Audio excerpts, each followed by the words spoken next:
요 그림에서 보이는 것이 뭘까요?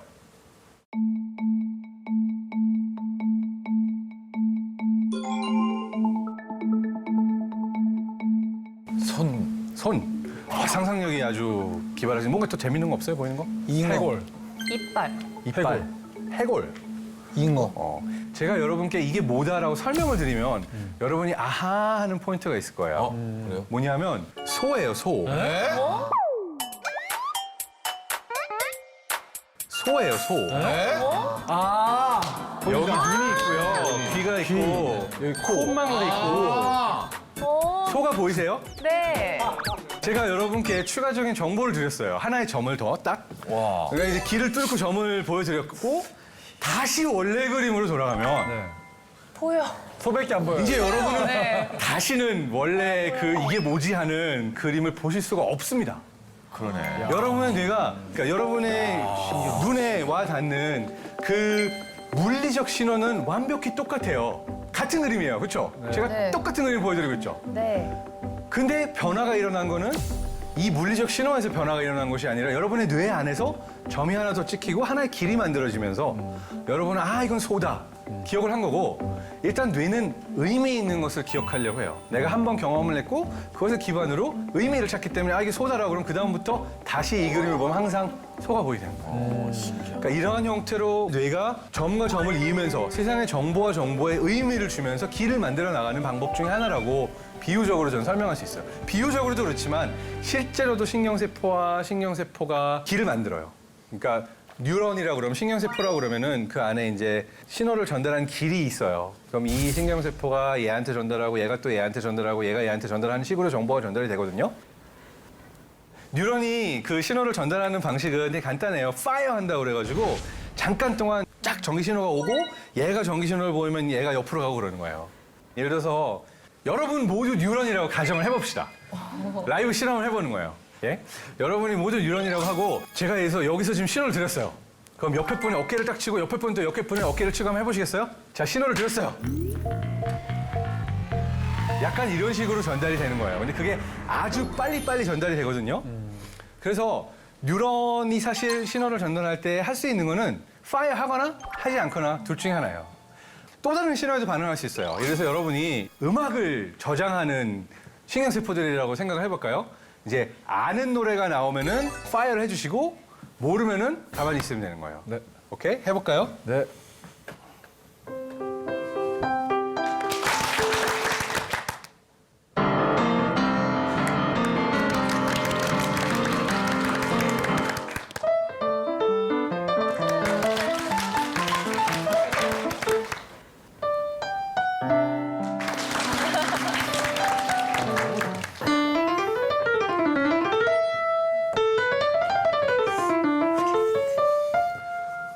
여러분이 아는 곡에 대해서는 파일을 할 수 있지만 모르는 곡에 대해서는 뭐 하지? 라고서는 파일을 할 수가 없었잖아요. 그게 사실 뇌 안에 있는 신경세포들도 외부의 자극들을 보면서 내가 모르는 신경세포들에 대해서는 파일을 할 수가 없는 거예요. 그러면 그림을 봐도 보이지가 않는 거예요. 뭔지. 근데 내가 알았어요. 그럼 알았으면 야 저거 소야 라고선 따다다다 파일을 하면서 여러분이 그걸 인지하고 지각할 수 있는 거죠. 대표적인 예로 이걸 보여주면 사람들은 뭔가 에로틱한 포옹을 하고 있는 남녀의 그런 그림이 보여. 맞죠? 네.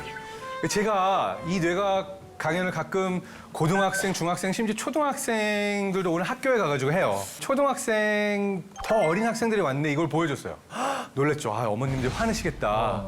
근데 다행인 건 아이들은 저 에로틱한 포옹을 보지 못해요. 왜요? 실제로 강연에서 제가 시험을 해보고 저도 신기했어요. 물어봐요. 이게 뭐가 보이니? 이러면은 9마리 돌고래가 보여 이래요. 9마리 돌고래가 보여 이래요. 돌고래, 엄마 돌고래, 아빠 돌고래, 애기 돌고래, 돌고래, 돌고래, 돌고래, 돌고래. 돌고래가 헤엄치는 게 보이는 거예요. 왜 안 보이지? 지금. 내 머릿속에 뭐가 있지? 왜 나? 자, 우리가 안 보이는 이유는 우리에게 저 돌고래는 의미가 없어요. 우리에게 의미 있는 건 다른 거예요. 그렇기 때문에 우리의 뇌는 다른 걸 봐요. 참고로 여러분이 어린아이, 7살짜리 아이가 집에 있는데 엄마 아빠가 보이는 거 똑같은 게 보이고 돌고래가 안 보인다 그래요.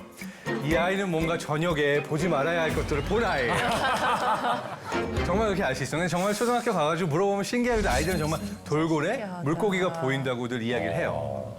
그 이유는 우리가 외부 세계의 수많은 정보를 보면서 뇌는 이게 뭐다라고 인지를 해야 되는데 우리는 우리에게 의미 있는 것들, 우리가 이미 경험한 것들을 토대로 세상에 있는 것들을 보는 거예요.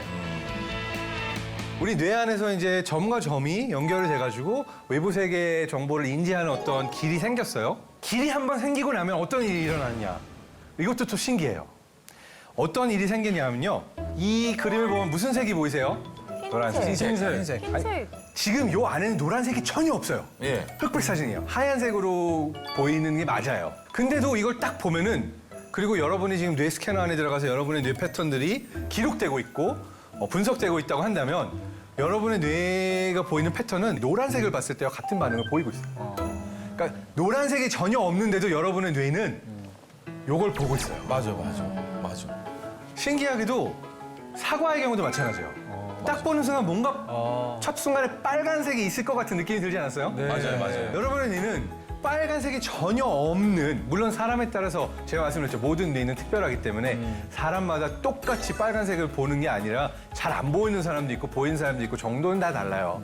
근데 빨간색이 없는데도 사과를 보면은 요 빨간색이 보여요. 심지어는 사진이 하나도 없고 우리가 그냥 사과라는 말만을, 저 단어만을, 사과만을 보여줘도 요 사과가 뇌에서는 여러분이 딱 보이면서 상상이 돼요. 맞아. 신기한 거예요. 생각해보면. 사실은 어떠한 상징적인 어떤 그 글자로 대변되는 무언가, 말로 대변되는 무언가가 들렸다, 보였다라는 것만으로 이게 상상이 된다는 거예요. 그 이유가 바로 여러분 뇌 안에 길이 만들어져 있기 때문에. 길이 만들어져 있을 때는 일단 사실 그 길로 가는 게 아닌데도 뭔가 하나의 점이 보이면은 내가 익숙하게 왔던 길로 갈 거라고 우리의 뇌는 일단 믿고 판단을 하기 때문에 그 정보들을 이어주는 거예요. 근데 독일 사람한테 이걸 보여주면 신하영 씨 한번 발음 해보시겠어요? 아펠? 발음 너무 좋아. 앞펠. 독일 사람한테 앞펠 이러면은 이게 보이죠. 그래서 이제 미국 사람들한테 애플 이러면 뭐가 보이냐면은 애플 로고가 보이거나 스티브 잡스가 보이거나 이래요. 심지어는 인공지능도 저걸 봐요. 왜냐면 구글에다가 애플 쳐보잖아요. 사과 사진이 안 나와요. 전혀 다른 제품들이 막 나와요. 그래서 이렇게 우리는 어떠한 단어와 어떠한 소리가 어떠한 정보들과 연결돼서 길이 만들어졌냐에 따라서 모든 세상을 볼 때 예측을 하면서 보고 있는 점이 있는 거예요. 뭐 좀 재밌는 거를 봤었는데 어느 전시회 갔었어요. 알쓸신잡 촬영하다가 갔었던 전시였는데 거기서 누가 이걸 보여주더라고요. 한번 발음해 보시겠어요? 김한석 씨. 제가 해도 됩니까? 예. 방송 용어가 아닌 것 같아요. 아니에요. 방송 저는 이거는 외래어입니다. 전내 씨름. 전내 씨름. 한번 존낸 씨름. 네, 저는 이게 좀 더 가깝다고 생각이 되는데 자, 이 단어를 보고 여러분을 뇌 스캐너에 넣는다. 아마 이런 얼굴이 보이지 않을까 생각이 됩니다. 참고로 저거는 어젯밤 메이크업 전에 저고요. 진짜요? 모르셨죠? 메이크업 전과 후. 자, 와, 진짜. 다시 돌아가서 존넨 시름 했을 때 여러분은 이런 걸 상상하게 되는데 똑같은 단어를 독일식으로 발음하면 사실 존넨 시름이 뭐냐면요. 다시 한번 신하영 씨. 이걸 읽으면 존넨슈. 맞아요. 존넨시엄.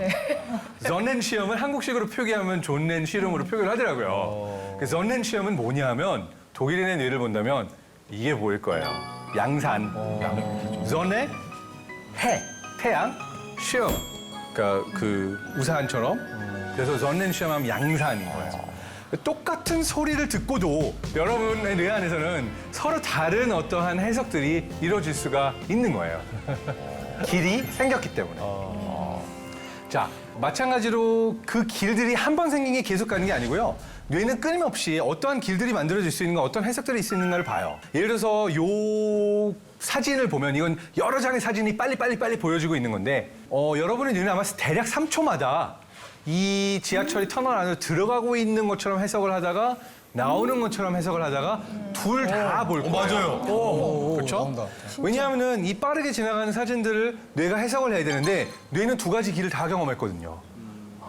지하철이 터널에서 빠져나오는 것도 지하철이 터널 안으로 들어가는 것도 둘 다 가능한 시나리오예요. 신기하네. 그렇기 때문에 여러분의 뇌는 양쪽을 다 보기도 하는 거예요. 하나의 길만을 보는 게 아니라. 근데 또 다른 경우에는 여러분의 뇌가 판단을 해버려요. 아주 빨리. 자, 이 고양이가 계단을 올라가고 있다고 생각하는 사람 손 들어주세요. 이 고양이가 계단을 내려가고 있다 생각하는 사람 손 들어주세요. 여러분의 뇌가 무슨 이유를 가지고 판단하는 게 아니라 보자마자 이미 판단을 했어요. 그리고 나서 이제 싸움이 벌어지죠. 왜냐하면은 내가 맞냐, 네가 맞냐, 아니야, 내려가는 거야, 아니야, 올라가는 거야. 그리고 나서 일단 이 얘기가 시작되면 뭔가 이유들을 찾기 시작해요. 자세히 봐봐. 저 계단이 왼쪽, 오른쪽에 저거는 내려가는 걸 수밖에 없어. 튀어나온 모양을 보면 알 수 있다. 이런 식으로. 사실 여러분의 뇌는 그거 신경 안 쓰고 그냥 보자마자 가장 익숙하게 만들어져 있던 길에 의해서 저 사진을 판단을 하고 올라간다, 내려간다를 본 거죠. 그러니까 두 가지의 해석이 다 보일 수 있는 거예요. 여기서 이 파트는 제가 제일 좋아하는 실험이기도 해요. 오른쪽에 앉아 계신 분들은 10초 동안 예. 오바마의 얼굴을 응시해 주세요. 예. 옆에 있는 부시 얼굴 보시면 안 되고 오바마만 봐주세요. 자, 이제 왼쪽에 계신 분들은 10초 동안 부시 얼굴만 봐주세요. 눈을 떼지 말고 시작합니다. 10, 9, 8, 7, 6, 5, 4, 3, 2, 1, 0. 이제 가운데를 봐주세요.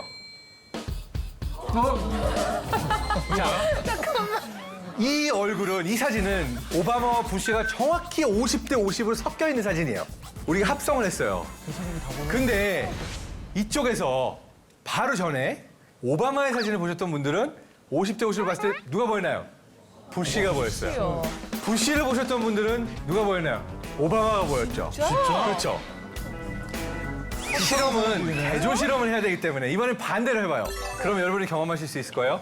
이번엔 오른쪽에 계신 분들은 10초 동안 부시 얼굴을 봐주시고 왼쪽에 계신 분들이 오바마 얼굴을 봐주세요.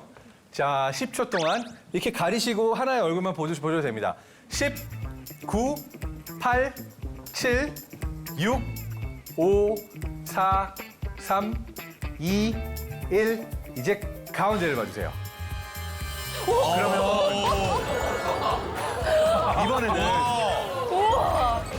이번에는 여러분이 반대를 보였을 거예요. 그렇죠? 우아하는 걸로 봐서 다 보이셨다고 생각이 되는데 뇌 안에서 이게 일어나는 원리는 간단해요. 여러분이 얼굴을 인지한다는 거는 그 얼굴을 인지하는 신경세포들의 큰 집단, 뭐 여러 신경세포들이 있는 거예요. 근데 우리 신경세포는 우리 인간하고 좀 비슷해요.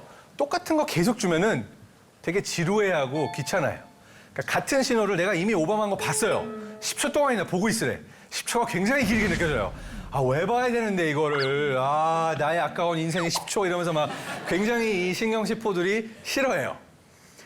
그 얘기는 똑같은 걸 나는 봤으니까 처음에는 이거야! 라고서는 파이어를 했다가 점점 파이어한 정도가 적어져요. 왜? 난 이미 아는 거니까. 근데 반면에 내가 보지 않았던 얼굴에 대해서는 새로 인지를 해야 되잖아요. 그러니까 보지 않았던 거에서는 다시 신호가 올라가요. 근데 보지 않았던 얼굴과 보았던 얼굴이 정확히 반반 섞여 있으면은 보지 않았던 얼굴의 신호가 더 강해져서 물리적 신호는 정확히 우리가 50대 50 합성해놨지만 뇌 안에서의 인지는 내가 보지 않았던 거에 더 세게 반응해서 보이는 거예요. 이게 이제 뇌과학적으로 설명한 메시지예요. 그러니까 저는 여기서 한 가지 메시지를 더 갖고 와요. 바로 뭐냐면 이 큐브를 보시면 우리가 어떠한 시각에서 보더라도 총 가장 많이 볼 수 있는 면의 개수는 몇 개일까요? 3개예요.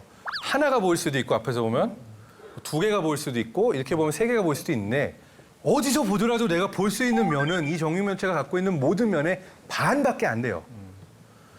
우리 인간은 한 사람 한 사람이 갖고 있는 수많은 면들이 6개보다 많을까요? 적을까요? 저는 훨씬 더 많다고 생각해요. 우리에겐 수없이 많은 면들이 있는데 우리는 서로가 서로를 보면서 내가 했던 내 경험과 내 뇌 안에 만들어지는 길들에 의거해서 당장 보이는 어떤 모습만을 보고 다른 사람을 판단하는 거예요. 실제로 많이 그러고 있어요. 그래서 이 예를 보여드리는 건 잠깐의 경험이 다른데도 다른 게 보일 수 있는데 우리는 저마다 다 특별한 다른 경험들을 한 사람들이에요. 그렇다면 다른 사람을 보는 데 있어서도 내가 보이지 않는 다른 면들이 이 사람에게 있다. 의식적으로. 당장 느낌은 다 아는 것 같고 아 얘는 이래라는 느낌이 들더라도 뭔가 내가 보지 못한 면이 있을 수 있다라는 그런 가능성들을 우리 모두 열어놓으면 다른 사람에 대해서 좀 더 따뜻하게 관용적으로 대할 수 있지 않을까라는 게 제 메시지예요. 저 왼쪽에 있는 그림 같은 경우에는 고양이나 개가 바라본 세상입니다. 흑백은 쥐에게 보이는 세상입니다. 가깝게 보이는 것은 아주 선명하게 보이고 멀면 멀수록 흐리게 보이고 밑에 있는 저 여러 가지는 지금 저런 식으로 벌레의 눈에는 세상이 어떻게 보일까? 수백 개로 복사가 됩니다. 그럼 수백 개 복사판이 동시에 보인다라는 거예요. 결국 같은 세상, 우리 사람과 쥐와 고양이가 분명히 같은 현실에 살고 있겠지만 우리가 느끼는 세상은 완전히 다를 수도 있다는 거죠. 그럼 질문을 할 수 있죠. 누가 느끼는 현실이 진짜일까? 답은 다 현실이라는 거예요. 다 진짜라는 거예요. 쥐의 현실이 따로 있고 고양이의 현실이 따로 있고 그것뿐만이 아니고 김대식의 현실이 따로 있고 쥐상열 씨의 현실이 따로 있을 수도 있다는 거죠. 우리는 다른 걸 보고 자랐기 때문에. 정말 객관적인 사실과 내가 느끼는 현실의 차이가 있다 보니까 이런 착시 현상들이 많이 일어날 수가 있습니다. 저 맨 위에 있는 화살표 보시면은 왼쪽 선과 오른쪽 선이 사실 길이가 똑같습니다. 그런데 왼쪽이 좀 더 길게 보이죠. 주변에 다른 정보가 있기 때문에 상대적으로 분석을 해서 왼쪽이 더 길다라는 저건 착시 현상입니다. 안 믿으시면 나중에 줄자 가지고 재보시면 제가 안 믿으시는 눈빛으로 보셨기 때문에 이쪽이 더 긴 것 같아요. 아니에요. 예, 똑같습니다, 사실은. 밑에 있는 저 두 개 동그라미에 근처에 큰 동그라미들 있죠. 보면 당연히 오른쪽 동그라미가 더 커 보이잖아요. 네. 줄자로 재보면 왼쪽, 오른쪽 저 주황색 동그라미 사이즈가 똑같습니다, 사실은. 아니 앞에 건 그런데 저희가 뭐 바보도 아니고 분명히 저기 더 커 보이는데. 자, 그런데 왜 그럴까요? 왼쪽하고 오른쪽의 차이는 왼쪽은 주변 동그라미가 더 크죠. 네. 오른쪽은 주변 동그라미가 더 작고 저 파란 사각형하고 노란 사각형이 계속 지금 움직이고 있죠. 네. 자, 얘네들이 보면은 배경이 없을 때는 같이 움직이죠. 네. 배경만 생기면 앞뒤로 움직이죠. 네네네. 네, 바뀌는 게 하나도 없는 거예요. 계속 똑같이 움직이는데 배경만 바뀌면 앞서가니 뒷서가니로 바뀐다는 겁니다. 이게. 배경만 있을 때 이렇게 움직이게 만드신 거 아니에요? 아니에요, 아니에요. 저 그런 기술 없어요. 네. 그 정도로 컴퓨터 코딩 잘 못합니다. 핵심은 뭐냐면 인간의 뇌는 현실을 절대적으로 보지 않고 상대적으로 본다는 거예요. 주변에 큰 게 있으면 더 작게 보이는 거고 주변에 작으면 더 크게 보인다는. 그렇기 때문에 주변 사람들이 나보다 더 잘 나가면 내가 상당히 불행해요, 사실은. 저도 그렇기 때문에 예전에 같이 독일이나 미국에서 공부했었던 친구들 중에 저보다 더 잘 나가는 친구들하고는 연락을 끊은 지가 오래됐습니다. 그 친구들이 잘 나가면 뭐 미국의 H대학교 교수가 됐다. 그러면 분노를 참을 수가 없는 거예요. 나보다 더 잘 나가네 하고. 월급도 똑같습니다. 사람들한테 물어보는 거예요. 당신은 2만 원 더 받고 모든 다른 사람들은 10만 원 받는 거를 택하겠습니까? 아니면 당신은 1만 원 받고 다른 사람들은 5천 원 받는 걸 택하겠습니까? 그럼 1만 원을 받겠다 그러는 거예요. 절대적으로 2만 원 받는 게 더 좋을 거 아니에요. 그렇지만 나는 2만 원 받고 상대방이 10만 원 받으면 이게 더 불행하다라는 거예요, 사실은. 그러다 보니까 기술이 발달하고 경제가 발달되면서 우리가 다들 더 잘 살 수는 있지만 모든 사람이 행복하는 건 불가능합니다, 사실은. 행복이란 단어 자체가 상대적인 거기 때문에. 그러니까 모든 사람이 키가 크다라는 건 말이 안 되는 거잖아요. 나보다 더 작은 사람이 있어야지 더 크다라는 게 가능한 거잖아요, 사실. 행복도 비슷한 거라고 지금은 알려져 있습니다. 결국은 어쩔 수 없이 우리가 할 수 있는 건 나 자신이, 내가 나의 행복을 위해서 나보다 더 잘나는 사람, 잘 나가는 사람들하고만 비교하면 내가 아무리 잘 나가더라도 불행할 수뿐이 없다라는 거예요. 현대 사회에 와서 가장 큰 문제 중에 하나는 우리가 인터넷이 발달하다 보니까 전 세계에 일어난 모든 일을 알 수가 있습니다. 지금 제가 대한민국에서 교수 생활을 하면서도 빌 게이츠가 돈이 얼마 있는지를 제가 알 수 있는 거예요. 불행할 수뿐이 없어요. 전 세계에서 제일 잘 나가는 사람들의 삶을 다 알고 있는데 그래서 결국은 타인하고 비교하자면 이건 정말 불행으로 갈 수 있는 가장 빠른 지름길인 것 같고 조금 더 현명한 방법은 지금의 나와 과거의 나를 내가 비교해 볼 수는 있겠죠. 내가 과거의 나보다 훨씬 더 잘 나가고 행복하고 건강하다면 또 행복하겠죠. 그래서 아마도 우리가 비교 그룹을 잘 선택하는 것이 이 행복의 지름길 중에 하나지 않을까라는 교훈을 얻을 수가 있습니다. 이 그림을 기억하시고 그 다음에 나온 슬라이드를 한 20초 정도만 뚫어지게 쳐다보세요. 가운데만.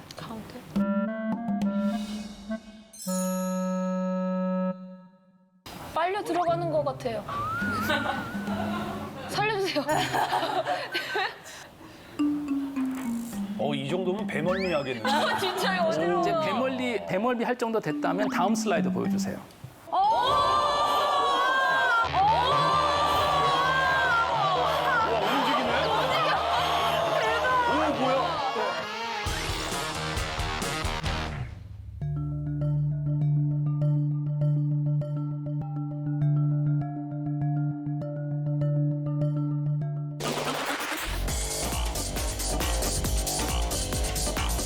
지금 움직이는 게 하나도 없습니다. 그렇죠? 아까하고 똑같은 그림입니다, 사실은. 아니 저희를 이렇게 놀래미고 산업재예요. 네. 어유. 똑같은 그림인데 중간에 배멀미 나오는 동그란 계속 회전하는 거를 짧은 순간에 봤더니 현실이 완전히 왜곡되는 거예요. 저는 이걸 보면서 항상 생각하는 게 그겁니다. 뱅글뱅글 돌아가는 걸 봤다고 움직이지도 않는 것이 물결같이만 움직인다면 대한민국이란 세상에서 태어나서 지금 40-50년 자란 내가 본 경험이 내 눈에 보이는 세상을 얼마나 지금 편견으로 만들고 왜곡시키고 있을까? 나도 모르는 사이에. 그것이 위험하다라는 거예요. 나도 모르는 사이에 절대적인 객관성이 떨어지고 결국 현실 자체가 이렇게 충분히 왜곡될 수 있고 그런데 정말 우리는 그렇게 느낀다라는 거죠. 조지 버클리가 얘기한 대로 우리한테는 그렇게 느껴지는데 그 순간엔 그게 현실이라는 거죠. 지금 배경의 색깔 보이시죠? 네. 그죠? 확실히 분명히 있는 거죠, 지금. 네. 한 30초 동안만 저 십자가만 뚫어지게 쳐다보시고 이상한 일이 벌어지면 한번 손을 한번 들어보세요.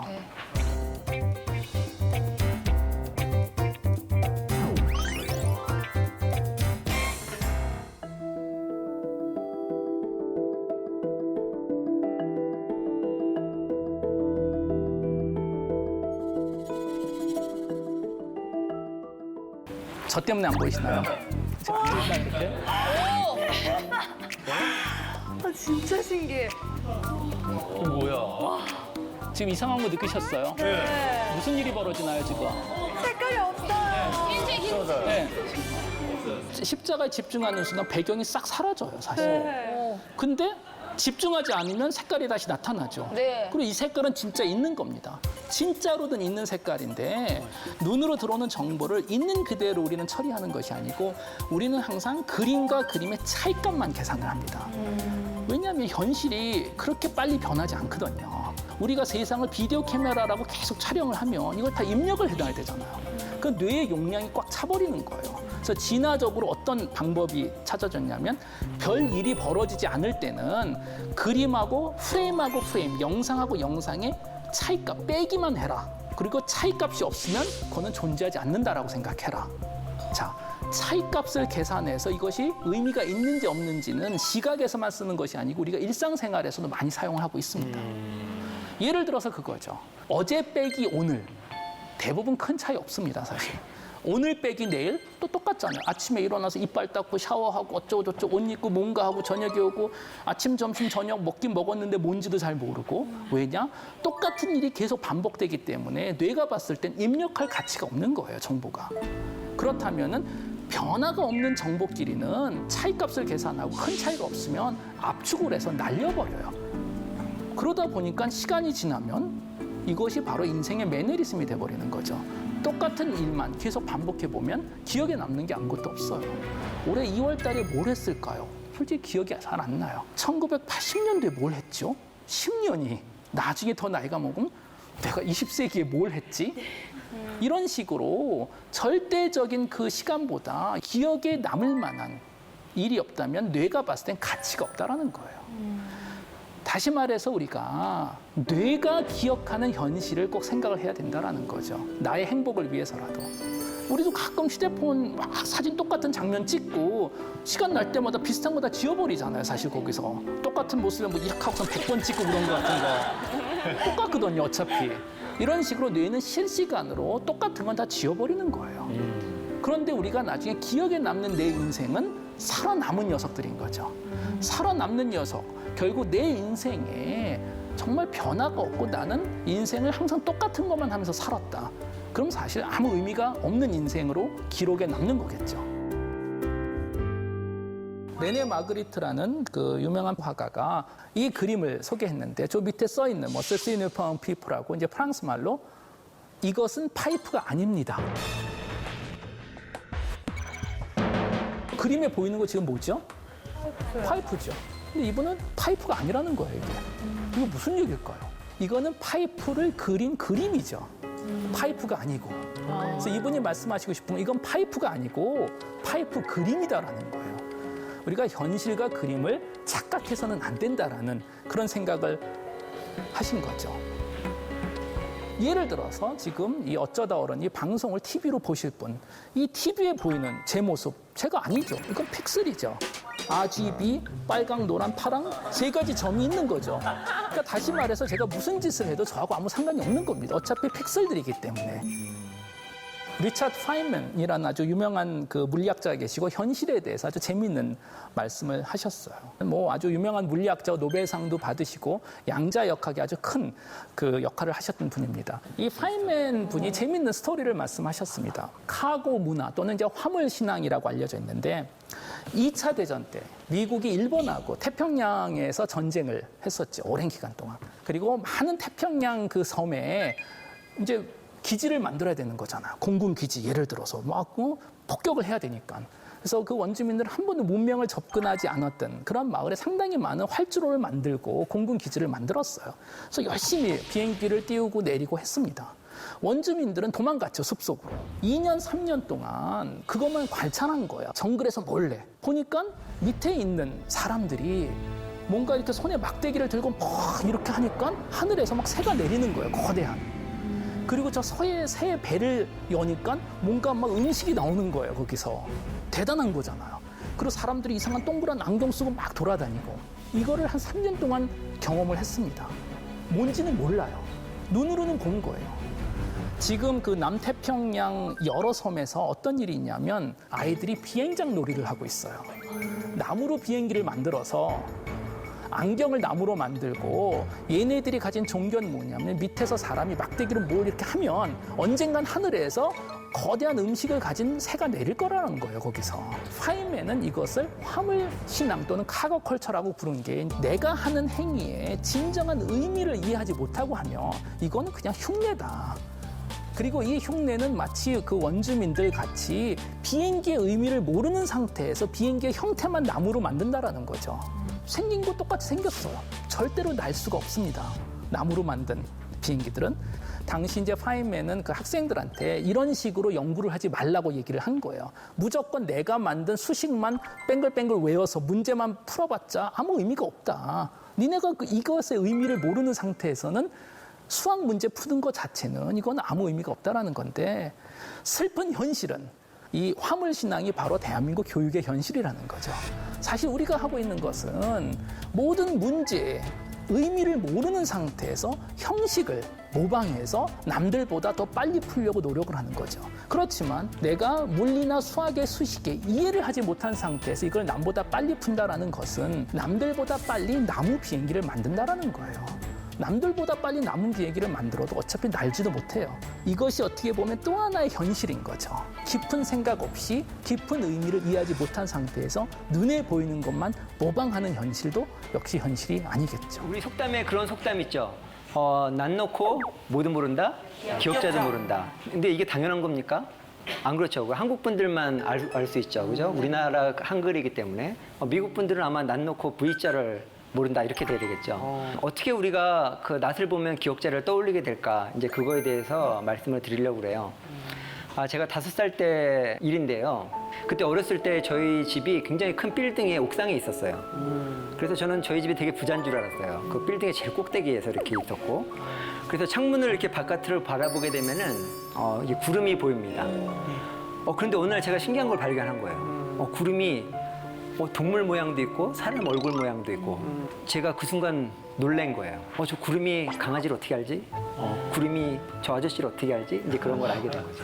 저기 보시면 그 고양이 구름도 있고 뭐 공룡 그림도 있고 곰돌이 푸 그림도 있고 뭐 이런 구름이 있는데요. 어떻게 우리가 이런 구름을 보고 동물을 연상하게 될까? 그러면 우리가 뇌가 어떻게 정보를 받아들이는지에 대해서 먼저 말씀을 드리겠습니다. 이 뇌는 갇혀 있잖아요. 이 두개골이라는 가방에 갇혀 있습니다. 그래서 세상을 바라볼 수가 없어요. 그래서 우리가 이 뇌가 세상을 인식하기 위해서는 여러 가지 신경의 도움이 필요합니다. 그래서 여러 눈, 코, 입, 우리 오감이라고 그러죠. 오감의 그런 자극들이 그 뇌로 전달이 돼요. 그래서 뇌를 크게 보면은요, 저기 가운데 부분에 시상액이라고 있는데 우리 모든 오감의 자극들을 시상액을 통해서 들어갑니다. 마치 그 톨게이트로 생각하시면 되겠습니다. 그래서 서울 시내로 들어오기 위해서는 서울시 톨게이트를 통과를 해야 되겠죠. 그래서 이 통과를 해서 어디로 가냐면은 여러분 왜 주름 잡힌 뇌 아시죠? 대뇌피질이라고 합니다. 그래서 이 겉에 위에 쌓이는 대뇌피질로 이렇게 보내주게 돼요. 근데 여기서 신기한 것 중에 하나가 뭐냐면 여러 가지 자극들이 시상액을 통해서 서로 다른 뇌 부위로 흩어진다는 거예요.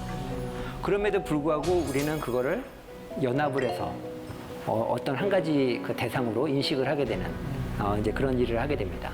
그래서 이게 그 예인데요. 우리가 어떤 할머니 또한 할아버지를 인식을 할 때 여러 가지 자극이 들어옵니다. 그 할머니의 그런 머리 색깔, 그다음에 피부 색깔, 그다음에 안경, 옷 색깔, 할머니의 목소리, 할머니의 냄새 여러 가지가. 근데 이게 우리가 다 따로따로 인식하지 않죠. 이게 하나의 할머니로 인식을 하게 되는데 이게 굉장히 중요한 뇌의 기능 중에 하나입니다. 뇌는 여러 가지 자극을 동시에 받게 되면 어떻게 해서든지 그거를 합쳐서 지식과 지혜로 만들려는 그런 노력을 하게 됩니다.